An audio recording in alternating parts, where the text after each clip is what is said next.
کبھی آپ نے غور کیا اس کی عظمتیں کہ جس کے متعلق میرے آقا صلی اللہ علیہ وسلم جو ارشاد فرماتے ہیں کہ جو اس کو بوسہ دے گا قیامت کے دن ان سب کا نام لے کے رب کی بارگاہ میں یہ سفارش کرے گا. سبحان اللہ سبحان اللہ.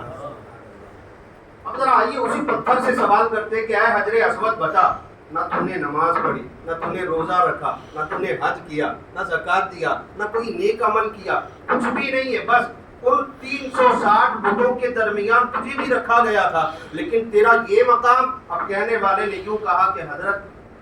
پتھر جنت سے آیا اس لیے اس کا یہ مقام ہے.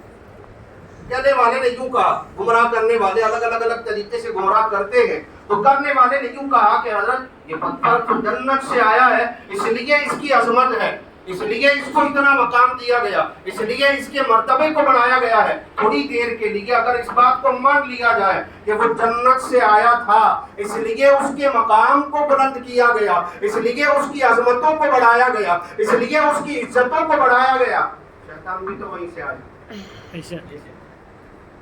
شیطان بھی تو وہیں سے آیا، لیکن نہ اس کا مقام بڑھا گئے، نہ کوئی اس کی عظمتیں ہیں، نہ کوئی اس کے مرتبے ہیں. لیکن حجر اسود کو جو چھوتا ہے رب تبارک و تعالیٰ اس کے گناہوں کو چھونے کی طاقت اس کو عطا کی ہے. اب ذرا اسی حجر اسود سے سوال کرتے ہیں کہ اے حجر اسود بتا، آخر تیرا وہ کون سا عمل ہے کہ جس کی وجہ سے رب تبارک و تعالیٰ نے تجھے یہ مقام عطا کیا؟ تو حجر اسود ہمیں یہ جواب دیتا ہے کہ اے اللہ کے نبی کے غلاموں سنو، میں نے نماز نہیں پڑھی، میں نے روزہ نہیں رکھا، میں نے حج و زکوٰۃ بھی ادا نہیں کیا، لیکن جب حضرت آمنہ رضی اللہ تعالیٰ عنہ کوکھ سے تھی، پیٹ سے تھی، اور ان کے اندر نبی کا محبوب موجود، اللہ کا محبوب موجود،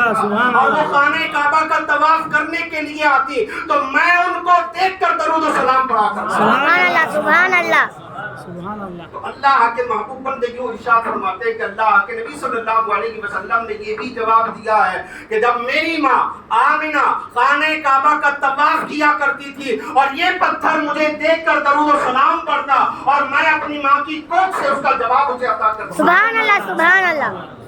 تو ہمیں یہاں غور اس بات پر کرنا ہے کہ جب ایک پتھر نبی کی بارگاہ میں درود پڑھ کے مقام حاصل کر رہا ہے، ہم تو نبی کے امتی ہیں، ہم تو نبی سے محبت کرنے والے، ہم تو نبی کے غلاموں میں شامل ہیں. اگر ہم نبی کی بارگاہ میں کثرت سے درود و سلام پڑھیں گے تو اللہ تبارک و تعالی ہمیں وہ مقام دے یا نہ دے، ہمیں اتنی عزتوں کی ضرورت نہیں ہے، بس اس مقصد سے درود و سلام پڑھیں کہ پروردگار عالم ہمیں تو ادا کرے یا نہ کرے، لیکن مولا قیامت کے دن ہمیں ذلت تو رسوائی سے محفوظ فرما لے. یہی ہمارے لیے سب سے بڑی عظمت کی بات ہوگی. مرتبہ اور بابا سے بلند درود پاک نذرانہ. اللہم صلی اللہ سیدنا شفیعنا نبینا مولانا محمد وعلی آل سیدنا نبینا مولانا محمد صلی اللہ علیہ وسلم. صلاۃ و سلام علیہ سیدی حبیبی رسول